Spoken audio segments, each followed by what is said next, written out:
بنیاد پر، اپنی تعلیم کی بنیاد پر، اور اسے بڑا گھمنڈ ہے، بڑا ناز ہے کہ آج ہم ترقی کرتے ہوئے چاند کے اوپر پہنچ چکے ہیں، سورج پر جانے کی تیاری میں ہے۔ انسان کی ترقی کا عالم تو یہ ہے کہ انسان اپنے گھر کے اندر دروازے کو لاک کر کے، اپنے بیڈ روم میں بیٹھ کر کے، اپنے موبائل کو انٹرنیٹ کے آن کرنے کے بعد باقاعدہ گھر میں بیٹھے بیٹھے ویڈیو کالنگ کے ذریعے دبئی اور سعودی کو دیکھنے پر قادر ہو چکا ہے۔ یہ انسان کی ترقی ہے، انسان ترقی کرتا جا رہا ہے، انسان آگے بڑھتا جا رہا ہے۔ حضرات گرامی میں بتانا یہ چاہتا ہوں کہ انسان ترقی کر کے گھمنڈ کرتا ہے، فخر کرتا ہے، ناز کرتا ہے کہ آج ہم چاند پر پہنچ چکے ہیں، اسے باقاعدہ مبارکباد پیش کی جاتی ہے، اسے باقاعدہ ایوارڈ سے نوازا جاتا ہے۔ لیکن حضرات گرامی قربان جائیے، یہ انسان کی ترقی ہے کہ انسان تھوڑی سی ترقی کرتا ہے، زمین کی گہرائی کو ناپنے کے بعد، سمندر کی گہرائی کو ناپنے کے بعد، چاند پر جانے کے بعد، گھر میں بیٹھ کر کے ویڈیو کالنگ کے ذریعے باقاعدہ دوسرے ملکوں کو دیکھنے کے بعد انسان ترقی کر کے باقاعدہ گھمنڈ کرتا ہے۔ انسان کہتا ہے چاند پر پہنچ چکے ہیں اور چاند پر جانے کے بعد سورج پر جانے کی تیاری میں ہے، لیکن اسے پتا نہیں ہے یار چاند پر جا کر کے تم باقاعدہ گھمنڈ کرتے ہو، غرور کرتے ہو، تکبر کرتے ہو، فخر کرتے ہو۔ یاد رکھنا آج سے 1450 سال پہلے ہمارے آقا نبی کریم صلی اللہ علیہ وسلم کی ذات وہ ذات ہے، ہم نے جن کا کلمہ پڑھا ہے، وہ عظیم الشان نبی ایسے نبی ہے کہ تم چاند پر جا کر کے فخر کرتے ہو۔ پیارے آقا نے چاند کو واپس بلایا ہے، سورج کو واپس پلٹایا ہے، اسی چاند کو دو ٹکڑے کیا ہے، لیکن فخر نہیں کیا ہے۔ ہمیں یار چاند کو ان کو دیکھ کر کے ان کے اشارے سے ٹکڑے ہو جایا کرتا تھا۔ یہ تو پیارے آقا کی شان ہے، لیکن پیارے آقا نے کبھی فخر نہیں کیا، پیارے آقا نے کبھی گھمنڈ نہیں کیا، اس لیے کہ گھمنڈ کرنے والی چیز نہیں ہے۔ یہ تو پیارے آقا کے اشارے کی بات ہے کہ آپ اشارہ کرتے تو ڈوبا ہوا سورج بھی پلٹ آتا ہے، آپ اشارہ کرتے تو چاند دو ٹکڑے ہو جاتا ہے۔ یہ پیارے آقا کی شان ہے۔ ہو سکتا ہے کہ رات کے سناٹے میں آج کی عسکریہ نعمانیہ کانفرنس میں آنے والوں آپ سید اظہر علی صاحب قبلہ کی دعوت پر آئے ہیں، ایک مدرسے کے پروگرام میں آئے ہیں، جشن دستار بندی میں آئے ہیں۔ ہو سکتا ہے صبح جب آپ یہاں سے جائیں نا کوئی آپ سے سوال کرے، ارے یار تمہیں تو یہاں پر رہنا چاہیے تھا، تمہیں تو آج یہاں پہ چلنا چاہیے تھا، وہاں پر تو قوالی کا مقابلہ ہو رہا تھا، وہاں پر تو بڑے بڑے باہر سے قوال آئے ہوئے تھے، وہاں چلتے بڑا لطف آتا، بڑا مزہ آتا، یہاں کیا کیا شعر پڑھ جا رہے تھے، آخر تم کہاں چلے گئے تھے؟ یہاں پر آنے والا کہے گا ہم تو جامعہ عسکریہ نعمانیہ کے جلسے دستار بندی میں گئے تھے، ہم عسکریہ نعمانیہ کانفرنس میں گئے تھے، وہاں کی دستار بندی کی پروگرام میں ہم نے شرکت کی تھی، وہاں پر سید صاحب قبلہ تشریف لائے تھے گجرات سے، ان کی زیارت کرنے کے لیے گئے تھے، وہاں پر فلاں جگہ سے شاعر آئے تھے جو پیارے آقا کی شان میں کلام پڑھنے والے تھے، ہم ان کی باقاعدہ کلام کو سننے کے لیے گئے تھے، وہاں پر علماء اکرام کا ایک نورانی قافلہ منبر رسول پر موجود تھا، ہم ان کے چہرے کی زیارت کرنے کے لیے گئے تھے۔ کہے گا ارے یار تمہیں سونا چاہیے تھا،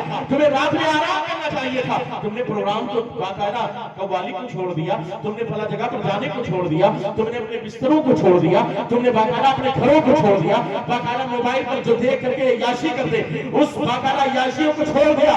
اگر اس پروگرام میں جانے کے بعد تمہیں ملا کیا؟ اگر اس بنیاد پر، اس محبت کی بنیاد پر تم عسکریہ نعمانیہ کانفرنس میں بیٹھے ہوئے تھے، آخر کون سا جام وہاں پر پلایا جا رہا تھا، کون سی محبت وہاں پر پلائی جا رہی تھی، کس کی محبت تھی جس کی بنیاد پر رات کے سناٹے میں اس سردی کے عالم میں تم باقاعدہ کمل پور کی سرزمین پر جاگ کر کے رات میں باقاعدہ پروگرام کو سن رہے تھے؟ آخر یہ محبت کون سی تھی، یہ رشتہ کون سا تھا، یہ تعلق کون سا تھا؟ سنو، ہو سکتا ہے کوئی یہ سوال کرے، کوئی جاہل کوئی مردود اس طرح کی باتیں کرے کہ آپ تمہیں آرام کرنا چاہیے تھا، اگر جا کر کے تمہیں حاصل کیا کیا، کمل پور میں رات کے سناٹے میں تمہیں مل کیا رہا تھا، اگر اس رات کے سناٹے میں سردی کے عالم میں عسکریہ نعمانیہ کانفرنس میں جانے کے بعد تمہیں فائدہ کیا ہوا؟ سنو سنو، عسکریہ نعمانیہ کانفرنس میں آنے والا، آل رسول کی محبت کو اپنے سینوں میں سجانے والا شان کے ساتھ جواب دے گا، ارے جاہلو، ارے نادانو، تمہیں پتہ نہیں ہے دین اس لیے نہیں ہے، ان الدین عند اللہ اسلام، دین اللہ کے نزدیک اسلام ہے، اور اسلام کے قوانین کی پابندی ہمارے اوپر ضروری ہے، اسلام کوئی مذاق نہیں ہے، اسلام کے نام پر باقاعدہ جوابی قوالی کی جائے، خرافات کیا جائے، باقاعدہ عیاشی کی جائے، ہمارے نوجوان باقاعدہ جا کر کے اڈے کو آباد کرے، کوئی جھوٹ کے اڈے کو آباد کرے، کوئی شراب کے اڈے کو آباد کرے، نہیں نہیں، ہماری شان نہیں ہے۔ ہم عسکریہ نعمانیہ کانفرنس میں گئے تھے، سردی ہمیں لگ رہی تھی، لیکن اس کے باوجود جس محبت کی بنیاد پر، جس رشتہ داری کی بنیاد پر، جس تعلق کی بنیاد بنیاد پر ہم وہاں پر بیٹھے ہوئے تھے. تم جاننا چاہتے ہو وہ تعلق کون سا تھا, وہ رشتہ داری کون سی تھی؟ سنو سنو, وہ رشتہ داری کوئی دنیا کی رشتہ داری نہیں تھی, وہ دنیا داروں کی رشتہ داری نہیں تھی, وہ دنیا داروں کا تعلق نہیں تھا. تم جاننا چاہتے ہو رشتہ داری تھی کون سی؟ سنو, میرے نبی سے میرا رشتہ, میرے نبی سے میرا رشتہ کل بھی تھا اور آج بھی ہے. اپنا سب کچھ گنبد خضرا کل بھی تھا اور آج بھی ہے. بتلا دو گستاخ نبی کو غیرت سنی زندہ ہے, دین قدر مٹنے کا جذبہ کل بھی تھا. نعرہ تکبیر, ذرا زور سے نعرہ رسالت. علماء اہل سنت مسلک اعلی حضرت فیضان مخدوم سمنا فیضان سرکار آسی غازی پوری. یہ کوئی دنیاوی رشتہ داری نہیں ہے, یہ ہماری دنیاوی محبت نہیں ہے کہ ہم فلاں قوال کا نام سن کر کے چلے جائیں, ہم قوالی کا مقابلہ سن کر کے چلے جائیں. نہیں نہیں, یہاں پر جو آیا ہے وہ محبت رسول کی بنیاد پر آیا ہے, وہ عشق رسول کی بنیاد پر آیا ہے, وہ اولیاء کرام کی محبت کی بنیاد پر آیا ہے. اس لیے حضرات گرامی ضرورت اس بات کی ہے کہ اپنے نوجوانوں کو سمجھائیں. ہمارے نوجوان ایسے نہیں تھے جو آج ہماری حالت ہے. آج ہمارا نوجوان کہیں کسی شراب کے اڈے پر, کہیں جوا کے اڈے پر, کہیں روڈ پر بیٹھ کر کے کسی کی بہن بیٹی کے اوپر غلط نگاہ ڈالے. ہمارے نوجوانوں کی شان یہ نہیں تھی. یہ نوجوان جانتے کون ہے؟ یہ سب سے مین حصہ ہوتا ہے قوم کا, یہ ریڑھ کی ہڈی ہے قوم. اگر یہ صحیح ہوا تو آنے والا وقت ہمارا صحیح, ہمارا فیوچر صحیح ہوگا. اور اگر یہ نوجوان بگڑ گئے نا تو قسم خدا کی یاد رکھنا آنے والا وقت بڑا بھیانک ہے, حالات بڑے خراب ہو سکتے ہیں. کیوں؟ اس لیے کہ نوجوان اور ان کی ذمہ داری ماں باپ کے اوپر ہے کہ ماں باپ اپنے بچوں کی صحیح تربیت کریں. اگر وہ اپنے بچوں کی صحیح تربیت نہیں کریں گے, یاد رکھنا آنے والا وقت بڑا خطرناک ہے. ہمیں پتا نہیں کہ ہمارے نوجوان کیسے تھے, ہم تو بھولے بیٹھے ہیں. ہمارے نوجوان ایسے نہیں تھے کہ جو شراب کے اڈے کو آباد کرے, جو ہر وقت پب جی گیم پر مست رہے, جو خرافات میں مست رہے, ہر وقت انسٹاگرام پر فیس بک پر مست رہے, جو باقاعدہ ایک ایئر فون اپنے کان میں لگا کر دوسرا ایئر فون اپنے دوست کے کان میں لگا کر کے رات بھر عیاشی کرتے رہے, رات بھر باقاعدہ ہوٹلوں کو آباد کرتے رہے.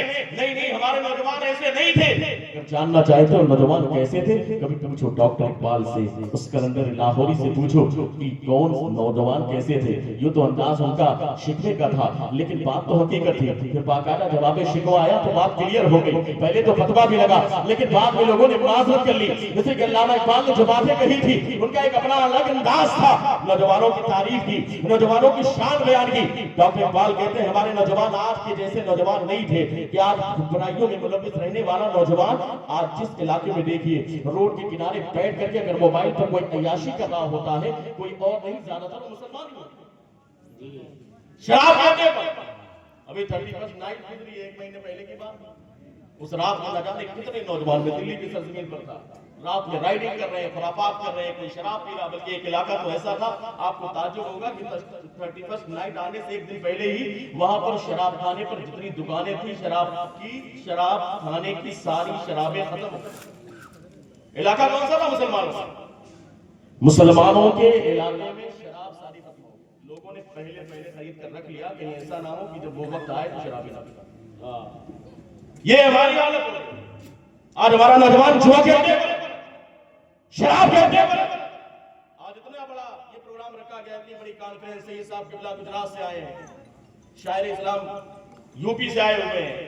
آنے جانے میں کتنا خرچ ہوتا ہے, کتنا انتظام کرنا پڑتا ہے, لیکن جب دیکھا جائے مجمع دیکھا جائے تو افسوس ہو.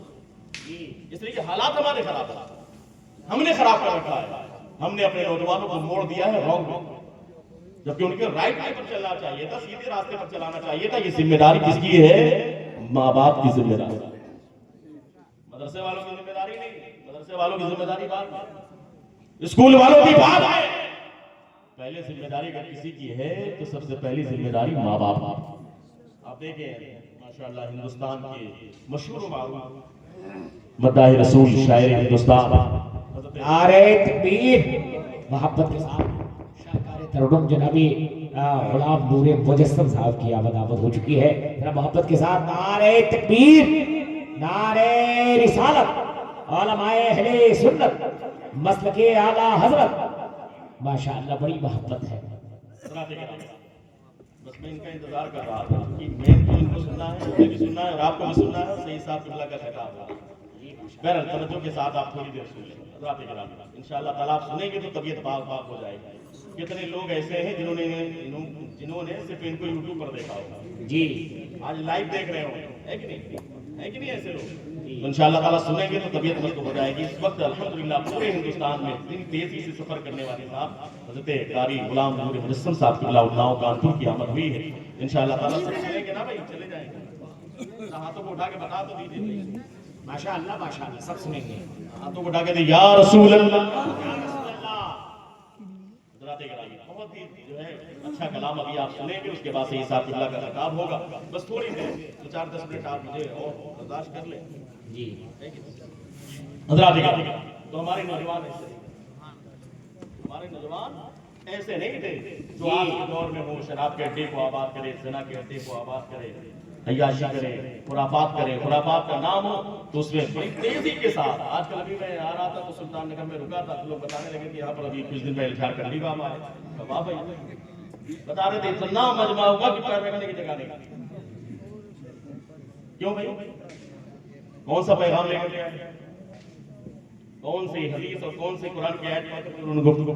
ایک بات میں کہہ رہا ہوں، اچھے علماء کرام آتے ہیں جو اچھا بیان کرتے ہیں. وجہ کیا ہے کہ یاد رکھیے گا، جب اچھی باتیں آپ کو اچھی نہ لگے تو آپ سمجھ لیں کہ جب انسان کو باڈی میں ٹمپریچر بڑھ جاتا ہے، بخار ہوتا ہے نا، تو اسے کھانا پینا اچھا نہیں لگتا. جی کھانے پینے کا ذائقہ نہیں ملتا ہوتا، اس لیے کہ باڈی بیمار ہے، جسم بیمار ہے.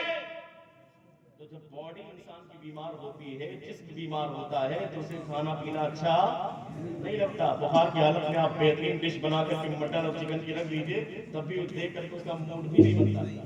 کھانا تو دور کی بات ہے، موڈ بھی نہیں بنتا، چاہے مدرسے والا کیوں نہ ہو، تب بھی موڈ نہیں بنتا. اس لیے کہ بات بخار کی ہے، جسم بیمار ہے. ہمیں یار جب جسم بیمار ہو تو کھانا پینا اچھا نہ لگے، جب روح بیمار ہوتی ہے تو اسے قرآن و حدیث اچھا نہیں لگتا. قرآن کی باتیں اچھی نہیں لگتی، حدیث کی باتیں اچھی نہیں لگتی. اگر قرآن و حدیث کی روشنی میں کوئی گفتگو کرے تو کہیں یار مزہ نہیں آئے. کیوں؟ اس لیے کہ وہاں چلو یار جا کر اس میں مزہ آئے گا، کامیڈی ہوگی، لطیفہ ہوگا، حلوے کی بات ہوگی، خرافات کیا جائے گا، دلیل کی جگہ پر جو ہے کڑھائی پیش کر دی جائے گی. جی عجیب تماشا ہے. آپ بتائیے سنیت کا مذاق نہیں ہے. اگر دیکھا جائے لوگ کہیں گے دلیل تو ہمیشہ ہمارے علماء نے کیا کیا، کتاب میں دلیل پیش کیا ہے. جی تو لیکن لوگوں کا تماشا یہ کہ نوجوان بھی چاہتے خدا کے واسطے نہ سمجھو گے تم مٹ جاؤ گے ہندی مسلمانوں، تمہاری داستان تک نہ ہوگی باقی داستان. بے شک آج سب ہمیں مٹانا چاہتے ہیں. آپ ہندوستان کے حالات نہیں دیکھ رہے. ہندوستان کے حالات اتنے خراب ہیں، ہم لوگ روز سفر کرتے ہیں قاری صاحب کی، اور ہم دیکھ رہے ہیں کہ حالات کتنے خراب ہو گئے، تو سفر کرنا بڑا دشوار ہوا. لیکن حضرات کرام ہمیں احساس نہیں ہوتا، ہم تو گھر میں ہیں، گورو کا گوشت ہمیں مل گیا، ٹینشن ہی نہیں. ہمارے یہاں تو چونکہ ملتا بھی نہیں. لیکن یہ بات میں جنن یا حسد میں نہیں کہہ رہا ہوں، اللہ کرے کہ آپ کو ہمیشہ کھاتے رہیں. مبارک ہو یہاں پر ایسی آسانی رہے آپ کے علاقے میں، اور آپ شان سے رہیے، کھاتے پیتے رہیے، ہے کہ نہیں. لیکن حضرات گرامی یاد رکھے، کھاؤ پیو تو کم سے کم اللہ کا شکر بھی تو ادا کرو. یہ اللہ کا وعدہ ہے میرے بندو، لئن شکرتم لازیدنکم. اگر تم میری نعمتوں پر، جو میں نے تمہیں نعمتیں دی ہیں، اگر اس پر میرا شکریہ ادا کرو گے تو میں تمہیں اور زیادہ عطا کروں گا، اور زیادہ عطا کروں گا. وَلَئِن كَفَرْتُمْ إِنَّ عَذَابِي لَشَدِيدٌ. اور اگر میری ناشکری کرو گے تو یاد رکھو میرا عذاب بہت سخت ہے. آج ہم کھا رہے ہیں، پی رہے ہیں، جس کو دیکھو ایک دوسرے سے حسد ہے، جلن ہے. ہماری برادری میں بھی ہے اور آپ میں بھی ہے، سب جگہ حسد جلن ہے. آپ چوراہے پر بیٹھ جائیں نا، کسی کا اگر لنٹر پڑ رہا ہو گھر کا، تو ایک آدمی بیٹھ کر کے چائے کی دکان پہ کہتا ہے کہ فلانے کے گھر میں دوسری منزل کا لنٹر پڑ رہا ہے، اس کے پاس پیسہ کہاں سے؟ لگتا ہے کہ 2 نمبر کا کام اس کا چل رہا ہے. ایسا لگتا ہے کہ جب اس بندے کا انتقال ہوگا، یہ قبر میں جائے گا، نکیرین آئیں گے تو پہلا سوال یہی ہوگا کہ بتاؤ فلاں کے گھر میں جو لنٹر پڑ رہا تھا اس کا پیسہ کہاں سے آیا؟ لگتا ہے یہی سوال ہوگا، جس طرح سے ہمارا آج انداز ہو گیا. ارے یار اپنے بارے میں سوچو، اللہ کی مرضی ہے، اللہ جسے دینے پر آتا ہے. ان اللہ یرزق من یشاء بغیر حساب. اللہ جسے چاہتا ہے بغیر حساب